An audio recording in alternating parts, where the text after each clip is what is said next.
जहां पनाह अकबर का शाही दरबार अपनी शानो शौकत और बुद्धिमत्ता के लिए दूर दूर तक प्रसिद्ध था। यहाँ न्याय होता था, ज्ञान की चर्चा होती थी और अक्सर ऐसी पहेलियां सुलझाई जाती थीं जो साधारण बुद्धि के परे होती थीं। और इन सब के केंद्र में थे बादशाह अकबर और उनके सबसे चतुर दरबारी राजा बीरबल।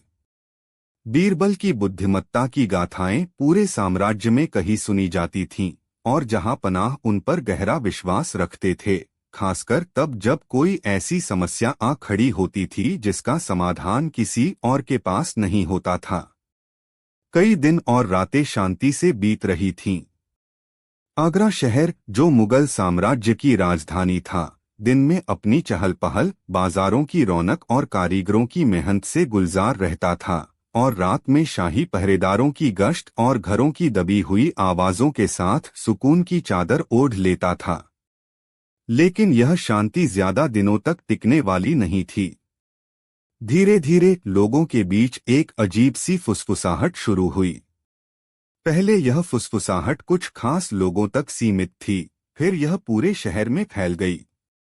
यह किसी खबर या अफवाह की फुसफुसाहट नहीं थी, बल्कि एक डर की फुसफुसाहट थी। डर, एक ऐसे शोर का जिसने लोगों की रातों की नींद हराम कर दी थी। यह शोर अजीब था। इसे परिभाषित करना मुश्किल था। कुछ कहते थे कि यह धरती के नीचे से आता है, एक धीमी गड़गड़ाहट जैसी ध्वनि। कुछ का कहना था कि यह हवा में तैरता है, एक लगातार बजने वाली, परेशान करने वाली गूंज। सबसे अजीब बात यह थी कि इस शोर का कोई स्पष्ट स्रोत नहीं था। सैनिक भेजे गए शहर की दीवारों के पास, खाली मैदानों में, पुराने कुओं के पास तलाश करने के लिए, लेकिन उन्हें कुछ नहीं मिला। जहां भी वे जाते, शोर लगता था कि वह कहीं और से आ रहा है, या शायद हर जगह से एक साथ आ रहा है, लेकिन उसकी उत्पत्ति का कोई निश्चित बिंदु नहीं था। यह शोर अक्सर रात के पिछले पहर शुरू होता था, जब शहर गहरी नींद में होता था, और सुबह की पहली किरण फूटने तक जारी रह सकता था। यह इतना तेज नहीं था कि खिड़कियों के शीशे कंपकपा दे, लेकिन इतना विचलित करने वाला था कि लोगों को सोने न दे। यह एक ऐसी ध्वनि थी जो मन में अनिश्चितता और भय पैदा करती थी। क्या यह कोई अपशगुन था? क्या यह किसी दुश्मन की गुप्त खुदाई का शोर था जो शहर पर हमला करने की तैयारी कर रहा था? क्या यह कोई भूत प्रेत का साया था जो लोगों को डरा रहा था? तरह तरह की अटकलें लगाई जाने लगीं। शहर में बेचैनी बढ़ने लगी। बाजार में लोग डरे हुए दिखते थे। रात में घरों से निकलना बंद हो गया। बच्चे डर के मारे रोते थे। प्रतिष्ठित नागरिक और व्यापारी जहांपनाह के दरबार में शिकायतें लेकर आने लगे। शाही चिकित्सकों के पास ऐसे मरीजों की भीड़ लगने लगी जिन्हें नींद न आने और बेचैनी की शिकायत थी। मामला जहांपनाह अकबर तक पहुंचा। पहले तो उन्होंने इसे कुछ शरारती तत्वों की हरकत या लोगों का वहम समझा। उन्होंने अपने वजीर आजम को आदेश दिया कि इस मामले की जांच कराएं और शरारती तत्वों को दंडित करें। वजीर आजम ने शाही गार्डों की कई टुकड़ियों को लगाया। उन्होंने शहर के हर कोने की तलाशी ली, हर गली, हर सुनसान इमारत, हर कुएं और बावड़ी को खंगाला। उन्होंने उन जगहों पर गुप्तचरों को तैनात किया जहां से शोर आने की शिकायतें ज्यादा थीं। लेकिन परिणाम वही ढाक के तीन पात। गार्डों ने बताया कि उन्हें भी शोर सुनाई देता है, लेकिन जैसे ही वे स्रोत की ओर बढ़ते हैं, शोर मंद पड़ जाता है या कहीं और से आने लगता है। यह ऐसा था मानो शोर अपनी जगह बदलता रहता हो, या फिर वह हवा की तरह हर जगह व्याप्त हो। ज्योतिषियों को बुलाया गया। उन्होंने ग्रहों की चाल देखकर भविष्यवाणियां कीं। कुछ ने इसे पृथ्वी पर आने वाली किसी बड़ी आपदा का संकेत बताया, कुछ ने इसे अदृश्य शक्तियों का प्रकोप कहा। धार्मिक गुरुओं ने पूजा पाठ और अनुष्ठान करने शुरू कर दिए ताकि अनिष्ट टल जाए। लेकिन शोर बंद नहीं हुआ, बल्कि समय के साथ साथ लोगों का डर और भी गहरा होता गया। जहां पनाह अकबर परेशान थे। एक रहस्यमय अदृश्य शोर उनके साम्राज्य की राजधानी में भय फैला रहा था और वे उसका समाधान नहीं कर पा रहे थे। उनके मंत्री असमंजस में थे, उनके सैनिक असफल हो चुके थे और उनके सलाहकार केवल अटकलें लगा रहे थे। दरबार में तनाव का माहौल था। अकबर ने गहरी सांस ली और उनके मन में एक नाम आया, बीरबल। बीरबल उस समय किसी अन्य राज्य के दौरे पर थे। अकबर ने तुरंत एक तेज सवार को संदेश देकर बीरबल को वापस बुलाया। जब बीरबल शाही दरबार में पहुंचे तो उन्होंने देखा कि दरबार का माहौल सामान्य से अधिक गंभीर और चिंतित था। जहां पनाह के चेहरे पर चिंता की लकीरें साफ दिखाई दे रही थीं। अकबर ने बीरबल का स्वागत किया और उन्हें बैठने का संकेत दिया। फिर उन्होंने पूरी समस्या बीरबल को बताई। बीरबल, अकबर ने कहा, उनकी आवाज में थकान थी, आगरा में एक अजीब आफत आई है। एक ऐसा शोर जो किसी को सोने नहीं देता, जो लोगों के दिलों में डर भर देता है। यह शोर है, लेकिन इसका कोई स्रोत नहीं है। हमारे सभी प्रयास विफल हो गए हैं। मंत्री, सैनिक, ज्योतिषी, कोई भी इस रहस्य को सुलझा नहीं पा रहा है। शहर में अफवाहों का बाजार गर्म है और मुझे डर है कि यह अशांति का कारण बन सकता है। बीरबल ने ध्यान से जहांपनाह की बात सुनी। उनके चेहरे पर कोई हड़बड़ी या चिंता नहीं थी। उन्होंने शांत भाव से पूछा, जहांपनाह, क्या यह शोर हमेशा रहता है या किसी विशेष समय पर आता है? नहीं, बीरबल, अकबर ने उत्तर दिया। यह मुख्य रूप से रात के पिछले पहर आता है। जब शहर शांत होता है तब यह और भी विचलित करने वाला हो जाता है। और इसकी प्रकृति क्या है? यह कैसा लगता है? बीरबल ने पूछा। यही तो रहस्य है, अकबर ने कहा। कुछ कहते हैं यह गड़गड़ाहट है, कुछ कहते हैं यह गूंज है, कुछ कहते हैं यह हवा का साया है। इसका वर्णन करना मुश्किल है, लेकिन इसे सुनकर बेचैनी होती है। तो क्या किसी खास इलाके से इसकी ज्यादा शिकायतें आ रही हैं? बीरबल ने पूछा। हाँ, वजीरे आजम आगे आए। कुछ पुरानी बस्तियों से और शहर के बाहरी किनारों से जहां आबादी कम है, शिकायतें ज्यादा हैं। लेकिन यह महल के आसपास भी सुनाई देता है, हालांकि शायद थोड़ा धीमा। बीरबल ने कुछ देर सोचा। फिर उन्होंने कहा, जहांपनाह, मुझे इस शोर को स्वयं सुनना होगा। मुझे समझना होगा कि यह कैसा है और यह किस माहौल में आता है। मुझे कुछ समय दें, मैं आगरा शहर की रातें इस शोर को समर्पित करूंगा। अकबर सहमत हो गए। ठीक है, बीरबल, आपको जितना समय चाहिए ले लीजिए, लेकिन इस समस्या का समाधान जल्द से जल्द करें। बीरबल ने अगले कुछ दिन और रातें अपनी जांच में बिताईं। लेकिन उनकी जांच दूसरों से अलग थी। उन्होंने सैनिक नहीं भेजे, न ही उन्होंने खुदाई करवाई। उन्होंने बस सुना। पहली रात उन्होंने महल के एक ऊंचे बुर्ज पर बैठकर बिताई। शहर नीचे सोया हुआ था, केवल दूर से पहरेदारों की आवाजें आ रही थीं। बीरबल ने अपनी आंखें बंद कर लीं और अपने कानों को चौकन्ना कर लिया। आधी रात के बाद जब शांति और गहरी हो गई, बीरबल ने उसे सुना। यह एक निम्न लगातार गूंज थी, एक ऐसी ध्वनि जिसे परिभाषित करना मुश्किल था। यह कंपन कर रही थी, जैसे दूर कहीं कोई विशालकाय वस्तु धीरे धीरे हिल रही हो। यह हवा में घुली हुई थी, लेकिन हवा की सरसराहट जैसी नहीं थी। यह पृथ्वी से आ रही थी, लेकिन भूकंप जैसी नहीं थी। यह वाकई में अजीब थी। अगली रात बीरबल शहर के एक पुराने हिस्से में गए, जहां संकरी गलियां थीं और प्राचीन इमारतें थीं। उन्होंने एक सुनसान चौक में बैठकर फिर से सुना। यहां शोर थोड़ा अलग लग रहा था, जैसे किसी कुएं की गहराई से आ रहा हो, या जैसे हवा किसी खाली बर्तन में घूम रही हो। डर की भावना यहाँ अधिक तीव्र थी, शायद इसलिए क्योंकि आबादी घनी थी और लोगों की बेचैनी अधिक स्पष्ट थी। बीरबल ने कई रातें अलग अलग जगहों पर बिताईं, नदी के किनारे, शहर की दीवारों के पास, एक पुराने मकबरे के पास और यहाँ तक कि एक गरीब बस्ती में भी। उन्होंने सिर्फ शोर नहीं सुना, बल्कि उस माहौल को भी महसूस किया जिसमें वह शोर आता था। उन्होंने लोगों से बात की, उनकी चिंताओं को सुना। उन्होंने देखा कि डर ने कैसे उनके चेहरों को पीला कर दिया था। अपनी जांच के दौरान बीरबल ने कुछ बातें गौर की। पहली, यह शोर वास्तव में रात के उस पहर में सबसे ज्यादा परेशान करता था जब शहर सबसे शांत होता था।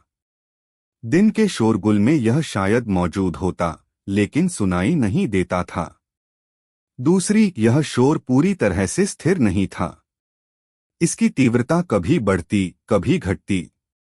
तीसरी, यह उन इलाकों में ज्यादा स्पष्ट लगता था जहां पुरानी संरचनाएं थीं या जहां जमीन थोड़ी असमान थी। चौथी और सबसे महत्वपूर्ण बात, इस शोर को लेकर लोगों का डर ही उसे और भी भयानक बना रहा था। हर फुसफुसाहट, हर डरी हुई कहानी, हर अटकल इस रहस्यमय ध्वनि को और भी भयावह बना रही थी। बीरबल ने यह भी गौर किया कि शोर की प्रकृति कुछ हद तक हवा के बहाव और तापमान से जुड़ी हुई लगती थी।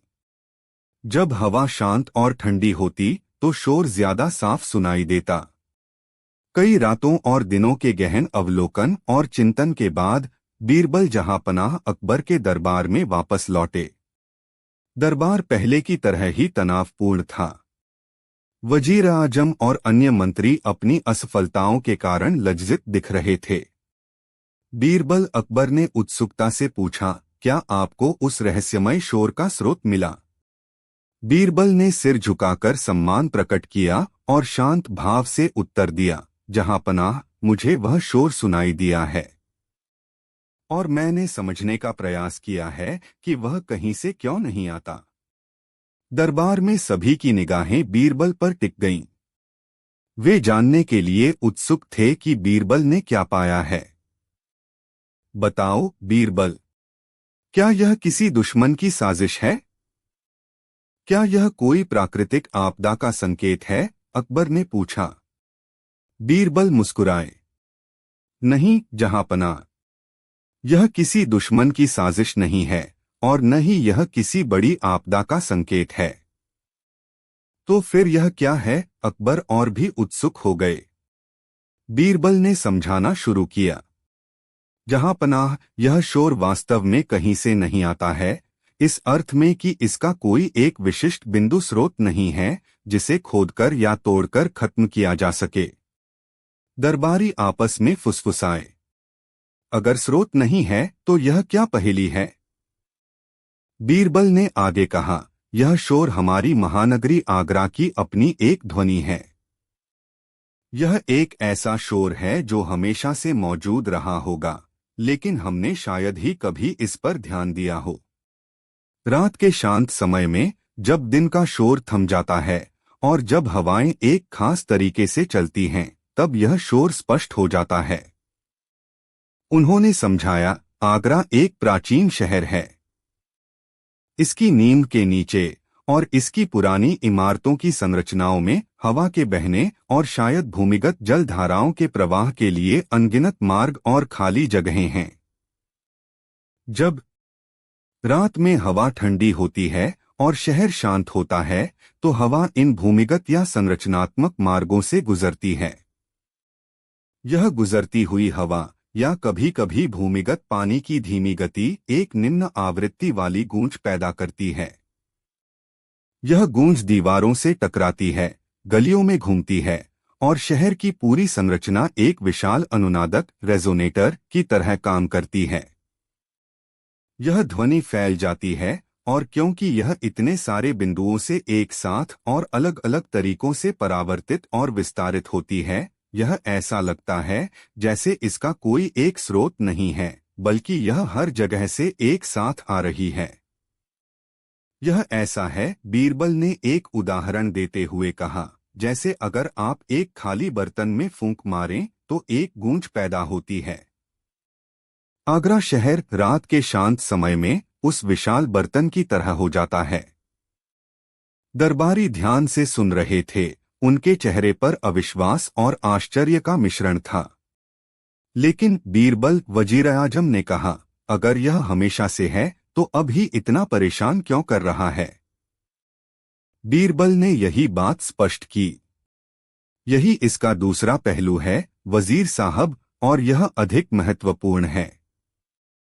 यह शोर परेशान इसलिए कर रहा है क्योंकि हमने इसे सुनना शुरू कर दिया है और इससे डरना शुरू कर दिया है। जब पहली बार कुछ लोगों ने इसे सुना और वे इसका कारण नहीं जान पाए तो उन्होंने इसे रहस्यमय या अशुभ समझा। जब उन्होंने दूसरों को इसके बारे में बताया तो डर फैल गया। जिन्होंने यह कहानी सुनी वे रात में उस शोर को सुनने की उम्मीद करने लगे, और जब उन्होंने इसे सुना जो स्वाभाविक रूप से मौजूद था तो उनका डर और भी बढ़ गया। यह भय ही है जहांपनाह, बीरबल ने अकबर की ओर देखते हुए कहा, जो इस साधारण प्राकृतिक ध्वनि को एक भयानक स्रोतहीन शोर में बदल रहा है। हमारा मन जब भयभीत होता है तो सामान्य चीजों को भी असामान्य और डरावना बना देता है। शोर मौजूद है, लेकिन शोर जो कहीं से नहीं आया वह हमारी कल्पना और हमारे सामूहिक भय की उपज है। बीरबल की बातों का गहरा अर्थ था। उन्होंने भौतिक कारण, हवा पानी की गूंज, और मनोवैज्ञानिक कारण, भय और सुझाव, दोनों को समझाया। शोर मौजूद था, लेकिन उसका भयानक स्रोतहीन होना लोगों के डर के कारण था।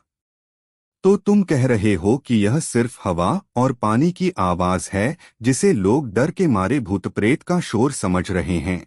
अकबर ने पूछा।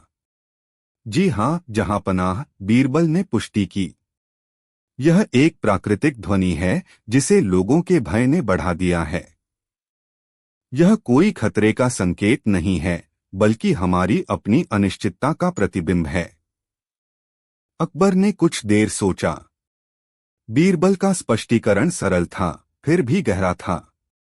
यह किसी चमत्कारी या अलौकिक कारण के बजाय तर्क और अवलोकन पर आधारित था। लेकिन हम लोगों को यह विश्वास कैसे दिलाएंगे? एक अन्य दरबारी ने पूछा। वे डर रहे हैं, बीरबल ने कहा। हमें उन्हें सत्य बताना होगा। हमें उन्हें यह समझाना होगा कि यह शोर क्या है और यह खतरनाक क्यों नहीं है। भय अज्ञानता से पैदा होता है। जब अज्ञानता दूर हो जाती है तो भय भी कम हो जाता है। अकबर ने बीरबल की सलाह मान ली। उन्होंने शहर भर में मुनादी पिटवाई कि शाही दरबार ने रहस्यमय शोर का कारण जान लिया है। उन्होंने बीरबल को स्वयं लोगों के बीच जाकर समझाने का कार्य सौंपा। बीरबल ने कई सभाएं आयोजित कीं। उन्होंने लोगों को समझाया कि वे जिस शोर से डर रहे हैं वह कोई भूतिया आवाज या दुश्मन की साजिश नहीं है, बल्कि उनके प्यारे शहर आगरा की ही एक पुरानी ध्वनि है जो रात की खामोशी में सुनाई देती है। उन्होंने समझाया कि कैसे पुरानी इमारतों और धरती के नीचे हवा और पानी की चाल इस ध्वनि को पैदा करती है। उन्होंने यह भी बताया कि उनका डर ही इस ध्वनि को इतना भयानक बना रहा है। शुरुआत में लोगों को विश्वास करना मुश्किल लगा। कई रातों के डर ने उनके मन में गहरा घर कर लिया था। लेकिन बीरबल ने धैर्य नहीं खोया। उन्होंने बार बार समझाया, तर्क दिया। धीरे धीरे बीरबल के शांत और तार्किक स्पष्टीकरण ने लोगों के मन पर प्रभाव डालना शुरू किया। उन्होंने शोर को फिर से सुनना शुरू किया, लेकिन इस बार भय के साथ नहीं, बल्कि बीरबल के शब्दों को याद करते हुए। जैसे जैसे सत्य फैलने लगा और लोगों ने समझा कि वे जिस चीज से डर रहे हैं वह सिर्फ एक प्राकृतिक घटना है, उनका डर कम होने लगा। शोर पूरी तरह से गायब नहीं हुआ, क्योंकि वह शहर का हिस्सा था, लेकिन उसका भयावहपन खत्म हो गया। अब जब लोग उसे सुनते तो वे उसे रहस्यमय या अशुभ मानने के बजाय उसे आगरा की रात की एक विशेषता के रूप में देखने लगे। धीरे धीरे शहर में शांति लौट आई। लोग रात में फिर से चैन से सोने लगे। बाजारों में रौनक वापस आ गई और दरबार का तनाव दूर हो गया। जहां पनाह अकबर बहुत प्रसन्न थे। उन्होंने बीरबल की बुद्धिमत्ता और धैर्य की सराहना की। बीरबल, उन्होंने कहा, तुमने एक बार फिर साबित कर दिया कि सबसे बड़ी पहेलियां भी अगर शांत मन और तर्क से सुलझाई जाएं तो उनका समाधान मिल जाता है। तुमने हमें सिखाया कि कभी कभी सबसे बड़ा डर उस चीज से नहीं आता जिसे हम देख सकते हैं, बल्कि उस चीज से आता है जिसे हम समझ नहीं सकते। और तुमने यह भी दिखाया कि भय कैसे हमारी धारणा को बदल सकता है। बीरबल ने विनम्रता से सिर झुकाया। जहां पनाह, यह सिर्फ अवलोकन और उस सरल सत्य को समझने का प्रयास था कि अक्सर हम अपनी कल्पनाओं से ही सबसे ज्यादा डरते हैं। इस प्रकार बीरबल ने वह शोर जो कहीं से नहीं आया की पहेली को सुलझाया, यह साबित करते हुए कि अज्ञानता और भय ही सबसे बड़े भ्रम पैदा कर सकते हैं और सच्चा ज्ञान और तर्क ही उन्हें दूर कर सकते हैं। आगरा शहर ने एक सबक सीखा और बीरबल की बुद्धिमत्ता की एक और कहानी इतिहास में दर्ज हो गई। शाही दरबार और शहर में एक बार फिर शांति और सुकून का वास था, इस ज्ञान के साथ कि कभी कभी सबसे डरावनी चीजें सिर्फ हमारी अपनी कल्पनाओं और अनसमझे ध्वनियों का परिणाम होती हैं। और वह रहस्यमय शोर जो कभी आतंक का प्रतीक था, अब बस आगरा की शांत रातों की एक धीमी सुनी गूंज